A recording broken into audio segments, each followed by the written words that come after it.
Hello दोस्तों, Shiv education channel पर आपका स्वागत है। हमने राज्यपाल पढ़ रहे थे। राज्यपाल के अंदर हमने अनुच्छेद 155 तक पढ़ लिया था। उसके बाद उसकी नियुक्ति संबंधित आयोग थे वो हमने पढ़ लिया है और आगे हम आज कंटिन्यू करते हैं। आप क्लासों को अधिक से अधिक शेयर कीजिए।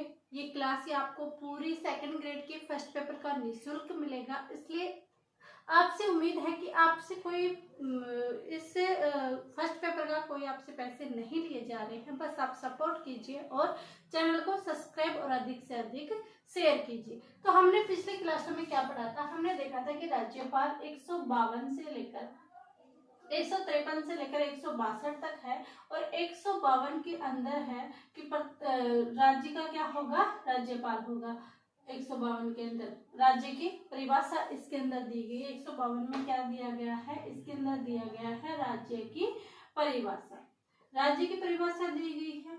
और हमने क्या पढ़ा? 153 में पढ़ा था कि प्रत्येक राज्य का एक राज्यपाल होगा, यानी राज्यपाल के पद के बारे में किसमें बताया गया है? 153 में राज्यपाल के पद के बारे में बताया गया है कि प्रत्येक राज्य में एक राज्यपाल होगा। लेकिन 7वां संविधान संशोधन 1956 हुआ था, तब कहा गया था कि भाई आप के इसके अंदर क्या है कि अगर 2 या 2 से अधिक राज्य भी हैं तो वहां पर एक राज्यपाल आप रख सकते हैं। जरूरी नहीं है कि एक ही राज्यपाल एक ही राज्य का रहेगा। ये 7वां संविधान संशोधन 1956 में कहा गया था और परंतु लगाकर जोड़ा था। कहीं आप इसमें 153 फर्स्ट मत कर देना, परंतु लगाकर जोड़ा गया था। फिर उसके बाद पढ़ा गया था 154 में ये बताया कि समस्त कार्यपालिका की शक्ति है, कार्यपालिका की जो शक्ति है वो किसमें निहित है? वो किसमें निहित है? वो राज्यपाल में निहित है। किसमें निहित है? राज्यपाल में निहित है। 154 में क्या पढ़ा था कि जो कार्यपालिका की शक्ति है वो राज्यपाल में निहित है। फिर हमने इसको शक्ति दे दी, कार्य दे दी। फिर 55 में हमने कहा था कि सब इसकी नियुक्ति करो। क्या करो? राज्यपाल की क्या करो? नियुक्ति करो। क्या करो? नियुक्ति करो। तो 155 में हम इसकी नियुक्ति करवा देते हैं राष्ट्रपति से। राष्ट्रपति इसकी नियुक्ति कर देता है 155 के तहत। फिर नियुक्ति संबंधित भी कुछ समितियां और आयोग थे, वो भी हमने पढ़ा था कि जो समितियां प्रथम प्रशासनिक जो प्रशासनिक समिति थी या आयोग, वो कब थे? 1966 में वो गठन हुआ था। 1969 में उसने क्या की थी? रिपोर्ट प्रकाशित की थी। फिर उसके बाद कौन सी थी? फिर उसके बाद राजमनार थी।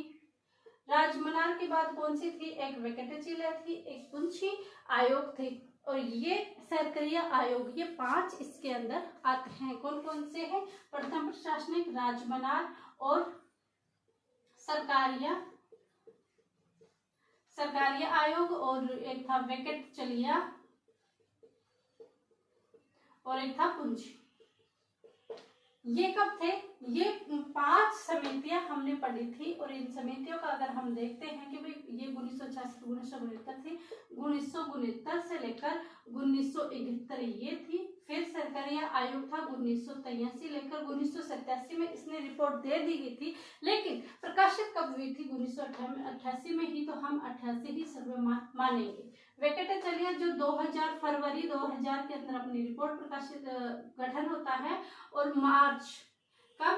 31 मार्च को 2000 को क्या करता है? ये रिपोर्ट दे देता है और कहता है कि एक समिति के आधार पर आपको क्या करना चाहिए? राज्यपाल की नियुक्ति करनी चाहिए। फिर पुंछी आयोग आता है, उसका गठन होता है 2007 को और वही मार्च के अंदर क्या होता है? 31 मार्च को 2010 को इसने रिपोर्ट प्रस्तुत करती है। और इन सब में एक तो सरकारीय समिति और पुंछी समिति या आयोग, ये ही 2 इम्पोर्टेंट है। ये हमने पिछली क्लासों में पढ़ लिया था, 3 क्लासों के अंदर। अब आज हम पढ़ेंगे 155 से आगे 56, क्योंकि हमने नियुक्ति राष्ट्रपति से करवा दी। अब हमने साहब इसकी नियुक्ति करवा दी। इसने बोला भाई मेरी नियुक्ति तो हो गई, लेकिन अगर नियुक्ति हो गई, मेरे को अगर त्यागपत्र देना है, क्या मेरे को अगर त्यागपत्र देना है तो मैं किसको दूंगा? तो ऐसा कहने के लिए फिर 156 अनुच्छेद आता है। अनुच्छेद नंबर 156। ऐसे अनुच्छेद याद करने से क्या है कि हमारे अनुच्छेद नंबर वाइज भी याद होते हैं और राज्यपाल ने क्या कहा था, किसमें क्या है, उसके पास कौन सी शक्ति है, वो क्या क्या कार्य कर सकता है, ये दोनों चीजें एक साथ कंप्लीट होती है। और आप इनको क्या करें, एक बार ऐसे नोट्स लिख लें, उसके बाद जब याद करें तो एक बार पिछली क्लासों का रिवीजन जरूर करें। तो देखिए 156 में क्या है, 55 में हमने क्या कर दी, उसकी नियुक्ति कर दी, क्या साहब, उसकी नियुक्ति कर दी। अब वो कहता है कि मेरे को नियुक्ति तो कर दी, लेकिन मैं कार्य कितने समय तक करूंगा, अगर मेरे को त्याग पत्र देना होगा तो मैं किसको दूंगा। तो ऐसी बातें लेकर हमने कहा कि भाई आप क्या करोगे, राष्ट्रपति के प्रसाद पर्यंत तक कार्य करोगे, राष्ट्रपति के प्रसाद पर्यंत तक क्या करोगे, कार्य करोगे। ये हमने कब कहा, अनुच्छेद 156 में कहा कि भाई आप राष्ट्रपति के प्रसाद पर्यंत तक काम करोगे। लेकिन इसके अंदर भी 156 में भी फर्स्ट, सेकंड और थर्ड ऐसे अनुच्छेद इनको डिवाइड किया गया है कि 156 में क्या लिखा है, 156 में क्या लिखा है और 156 में क्या लिखा है। तो हम ऐसे ही देखेंगे। तो 156 में क्या लिखा है, 156 में क्या लिखा है कि आप राष्ट्रपति के क्या करोगे, प्रसाद पर्यंत तक क्या करोगे, कार्य करोगे, कि जब तक राष्ट्रपति कार्य करेगा तब तक आप कार्य करोगे। फिर 2 में क्या लिखा है, 156 में लिखा है कि भाई अगर आपको त्याग पत्र भी देना है, क्या आपने नियुक्ति तो क्या किससे करवा ली, राष्ट्रपति से करवा ली, 155 में करवा ली, अगर आपको त्याग पत्र देना है तो आप त्याग पत्र दे सकते हो 156 के तहत। और ये त्याग पत्र किसको दिया जाएगा, ये राष्ट्रपति को दिया जाएगा, किसको दिया जाएगा, राष्ट्रपति को दिया जाएगा। ये बातें भी हो गई। फिर इसने बताया कि आपने मेरे को नियुक्ति भी कर दी, कब तक काम करूंगा ये भी बता दिया, लेकिन त्याग पत्र भी किसको दूंगा ये भी बता दिया गया, लेकिन मेरे को ये तो बताओ कि मेरा निश्चित कार्यकाल कब का है। तो इसका निश्चित कार्यकाल कितने का है भाई, इसने कहा कि आप 5 वर्ष तक कार्य कर सकते हो। तो इनका कार्यकाल कितने का किया गया है, 5 वर्ष का कार्यकाल कितना किया गया है, 5 वर्ष का इनका कार्यकाल किया गया है। और 156 में यही है कि राष्ट्रपति के प्रधानमंत्री कार्य या पदावधि व कार्य, पदावधि इनकी पदावधि कितने तक है, 156 में ये भी लिखा होता है। और आप राष्ट्रपति के प्रसाद पर्यंत तक कार्य करेंगे, 156 में लिखा है। त्याग पत्र राष्ट्रपति को दोगे, आपका पदावधि और या फिर कार्यालय, आपका कार्यालय कितना रहेगा, आपका कार्य 5 वर्ष का होगा। ऐसे कुछ शब्द हैं जो इनको घुमा फिरा कर क्वेश्चन पूछे जाते हैं, तो आप इन चीजों का जरूर ध्यान रखें। फिर आता है 157, ध्यान रखने ये 3 है, अनुच्छेद 156, 156(2), 156(3). फिर आता है हमारा अनुच्छेद 157। अनुच्छेद 157 में क्या कहा गया है, अनुच्छेद 57 में इसमें प्रसाद पर्यंत तक कार्य बता दिया गया है। अब ये कहता है कि भाई आपको अगर हम नियुक्ति कर रहे हैं तो आपके अंदर क्या क्या योग्यताएं होनी चाहिए, क्या क्या योग्यताएं होनी चाहिए, अहंताएं या योग्यताएं, कि आप कौन, ऐसे कैसे किसी भी व्यक्ति को थोड़े ना हम राज्यपाल नियुक्त कर देंगे, भाई आपके अंदर कौन सी अहंता है, यानी योग्यताएं कौन कौन सी है। तो इनकी योग्यताएं में कहा गया है कि भैया एक तो भारत का नागरिक होना चाहिए, भारत का नागरिक। अब भारत के नागरिक में भी ये क्वेश्चन उठाता है कि भाई जरूरी नहीं है कि आप मूल रूप से भारत के नागरिक हो, जी नहीं, जरूरी नहीं है कि आप जन्म से भारत के नागरिक हो, बस आपके पास है ना भारत की नागरिकता होनी चाहिए। जन्म से कोई मतलब नहीं है कि आपका जन्म अमेरिका में हुआ था या इंग्लैंड में हुआ था या और कहाँ हुआ था, बस आपके पास जब राज्यपाल बनते हो तब आपके पास भारत की क्या होनी चाहिए, नागरिकता होनी चाहिए। और भाई आपकी उम्र है, उम्र कितनी होनी चाहिए, उम्र होनी चाहिए 35 वर्ष। भाई आपकी 2 चीजें होनी चाहिए आपके अंदर, भाई आपकी 35 वर्ष की तो उम्र होनी चाहिए और जो क्या होना चाहिए, भारत का नागरिक होना चाहिए। फिर आता है अनुच्छेद 158। 158 में क्या कहा गया है, 158 में क्या गया है, आपकी सेवा और शर्त, कौन कौन सी शर्त है, वही हमने आपकी योग्यता बता दी। अब सेवा शर्त बताएंगे कि कौन कौन सी सेवा शर्तें हैं आपकी, तो ये कुछ में 158 के अंदर। अब 158 में भी इसको डिवाइड कर रखा है 1, 2 और 3 के अंदर। क्या कर रखा है, 1, 2 और 3 के अंदर डिवाइड कर रखा है 158 को भी। किसको, 158 को भी। और 158 में क्या कहा गया है कि भाई अगर आप विधानमंडल के सदस्य हैं तो जिस दिन आपने राज्यपाल के पद पर जो ग्रहण किया है उस तारीख से उसको रिक्त माना जाएगा। यानी विधानमंडल के सदस्य नहीं होने चाहिए। यदि है तो क्या करें, यदि है तो जिस डेट से आप राज्यपाल पद ज्वाइन करोगे उस दिन से क्या मानेंगे, हम उसको रिक्त मानेंगे। तो आप ऐसे लिख सकते हो फर्स्ट के अंदर कि यदि विधानमंडल का सदस्य है, विधानमंडल का सदस्य नहीं होना चाहिए, ऐसे लिखते हैं हम, नहीं होना चाहिए। और यदि है तो जिस दिन आपने राज्यपाल का पद धारण किया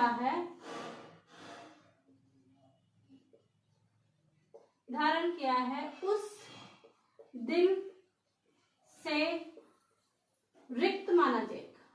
क्या माना जाएगा, रिक्त माना जाएगा। ये कहा गया कि भाई विधानमंडल का सदस्य नहीं होना चाहिए, और यदि है तो क्या करें, है तो उस दिन से आपको राज्यपाल का पद क्या माना जाएगा, रिक्त माना जाएगा। फिर 2 में क्या लिखा है, ये 158(1) और 158(2) में क्या लिखा है कि भाई आप क्या होना चाहिए, किसी भी लाभ पद पर नहीं हो।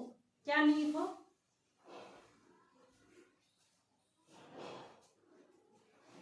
क्या कहा गया है कि भाई आप लाभ का पद धारण नहीं किया गया हो, कि लाभ के पद पर न हो। ऐसे नहीं अपने राज्यपाल का पद भी धारण कर लिया और किसी पद के ऊपर किसी भी गवर्नमेंट कर्मचारी के ऊपर आप हो और आपके पास लाभ का मतलब उधर से भी इनकम आ रही है, तो ऐसा आप करो, ऐसा आपको नहीं करना, आप लाभ के पद पर नहीं हो। ये आपकी शर्त होनी चाहिए, ये शर्त हो गई। फिर तीसरा क्या है भाई, हमने कह दिया कि विधानमंडल का सदस्य नहीं होना चाहिए, नहीं होगा। कोई लाभ का पद धारण नहीं कर रखा हो, जी नहीं करेंगे। फिर क्या करेगा, आपके वेतन भत्ते का निर्धारण कौन करेगी, संसद करेगी। बल्कि संविधान में वेतन भत्ते नहीं लिखा गया है, उपलब्धि भत्ते लिखा गया है कि आपके उपलब्धि भत्ते संसद निर्धारित करेगी। लेकिन हम अपनी आम भाषा में वेतन भत्ते बोलते हैं, तो हम वेतन भत्ते के हिसाब से देखें, बल्कि संविधान की लैंग्वेज में उपलब्धि और भत्ते लिखे हुए हैं। तो वेतन भत्ते कौन देगा, वेतन भत्ते आपको मिलेंगे साहब संसद से। और इनके उपलब्धि भत्तों और विशेषाधिकार, उपलब्धि भत्ते और विशेषाधिकार कौन सी अनुसूची में दिए गए हैं, सेकंड अनुसूची में दिए गए हैं। किसमें, सेकंड अनुसूची में दिए गए। भाई आपको वेतन भत्ते कौन देगा, संसद देगी। उपलब्धि भत्तों और विशेषाधिकार कौन दिएगा आपको, ये किसमें दिया गया है, ये सेकंड अनुसूची में दिया गया है। ये बातें हमारी हो गई भाई, आपको ये चीजें यहाँ से मिलेगी। और क्या मिलेगी, हमने आपको उपलब्धि भत्तों विशेषाधिकार भी दे दिए हैं, वेतन भत्ते भी दे दिए हैं, और आपको क्या करना है, रहने के लिए हम राजभवन भी देंगे, फ्री में आवास भी देंगे। तो क्या करेंगे, आपका कोई किराया नहीं लेंगे। तो यहाँ से हम तीसरा कीवर्ड लिख सकते हैं कि फ्री में क्या मिलेगा, आपको आवास मिलेगा। फ्री में क्या मिलेगा, आवास मिलेगा। 3 चीजें हैं, 3 में 3 है, 158 3 में 3 है कि वेतन भत्ते संसद देगी, उपलब्धि भत्ते विशेषाधिकार ये सेकंड अनुसूची में दिए गए हैं, और आपको रहने के लिए भवन भी दिया जाएगा, राजभवन दिया जाएगा। तो उसका आपसे कोई किराया, कोई रेंट नहीं लिया जाएगा, वो आपको फ्री में दिया जाएगा। तो फ्री में क्या मिलेगी, आवास मिलेगा। ये हमने देख लिया। फिर आता है 158(3) हमने पढ़ लिया, और इस 58(3) में भी हमने जोड़ा है कै। क्या जोड़ा है? इस 58(3) में भी हमने क्या जोड़ा है? कै जोड़ा है। क्यों जोड़ा है? इसलिए जोड़ा है क्यों हमने अभी देखा था कि 153 में परंतु लगाकर 7वां संशोधन 1956 में ये कहा गया था कि भी आप 2 या 2 से अधिक राज्यों के राज्यपाल हो सकते हो। तो उस टाइम वेतन भत्ते क्या थी कि अगर वह 2 या 2 से अधिक राज्यों का राज्यपाल है तो वेतन भत्ते कौन देगा? तो वेतन भत्ते देगा राष्ट्रपति, यानी देगा क्या? वो अनुपात निर्धारित करेगा राष्ट्रपति। तो वो अनुपात निर्धारित करेगा कि 2 या 2 से अधिक राज्यों का राज्यपाल अगर होता है तो उसके वेतन भत्ते का अनुपात कौन तय करेगा? ये अनुपात तय करेगा राष्ट्रपति। कौन तय करेगा? राष्ट्रपति तय करेगा कि 2 या 2 से अधिक राज्यों का राज्यपाल है तो वेतन भत्तों का अनुपात कौन तय करेगा? ये राष्ट्रपति करेगा। तो ये किस अनुच्छेद में लिखी गई है? 158(3) क्या में लिखी गई है? ये बहुत इंपॉर्टेंट है, इस पर बहुत कम ध्यान जाता है, तो आप ये चीजें कर सकते हो। और ये चीजें की किसमें? ये हमने की थी 7वां संविधान संशोधन 1956 के तहत हमने जोड़ा था। 7वां संविधान संशोधन 1956 के तहत हमने क्या किया था? ये जोड़ा था। क्यों जोड़ा था? क्योंकि 52 में हमने जब राज्यपाल 2 या 2 से अधिक राज्यों का राज्यपाल नियुक्त किया था, तब अगर वो नियुक्त होगा तो उसका वेतन भत्तों का भी अनुपात कौन तय करेगा? ये अनुपात तय करेगा राष्ट्रपति। अब ये नहीं है कि 2 राज्यों का राज्यपाल है तो उसको दोनों जगह सैलरी मिलेगी। जी नहीं, मिलेगी सैलरी उतनी ही जितनी की एक राज्यपाल को मिलती है, लेकिन उसका कार्यभार बढ़ा दिया जाता है। अब अगर हमसे पूछे कि वर्तमान में अगर हमें राज्यपाल की वेतन पूछा जाए तो कितने हैं? 3.5 लाख। कितने हैं? 3.5 लाख रुपए इसकी वर्तमान में क्या है? सैलरी है। अगर ये 2 राज्यों का है, माना कि राजस्थान और गुजरात का है, कि राजस्थान या एमपी का अगर राज्यपाल नियुक्त होता है कोई व्यक्ति, तो ये नहीं है कि एमपी वाले भी 3.5 लाख देंगे और राजस्थान वाले भी 3.5 लाख देंगे, ऐसा नहीं होगा। राष्ट्रपति तय करेगा कि एमपी को कितना देना है और राजस्थान को कितना देना है, इनका अनुपात तय करेगा। जैसे 50-50 कर दे या 40 या 60 अनुपात में कर दे कि भाई 60 एमपी को देना है, 40 से राजस्थान को देना है, या 50 एमपी को देना है, 50% राजस्थान को देना है, ऐसा भी तय कर सकते हैं। तो ये तय करेगा राष्ट्रपति। और कहा किसमें है? 158(3) के अंदर बोला गया है। फिर आता है 158(4) 1, 2, 3 और 3 के अंदर भी क्या पढ़ लिया है, अब हमने 4 पढ़ रहे हैं।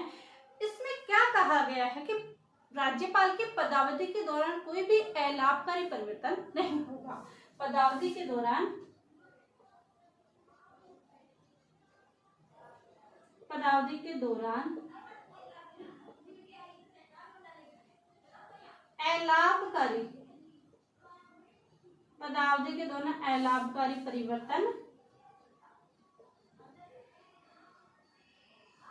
अलाभकारी परिवर्तन नहीं होगा।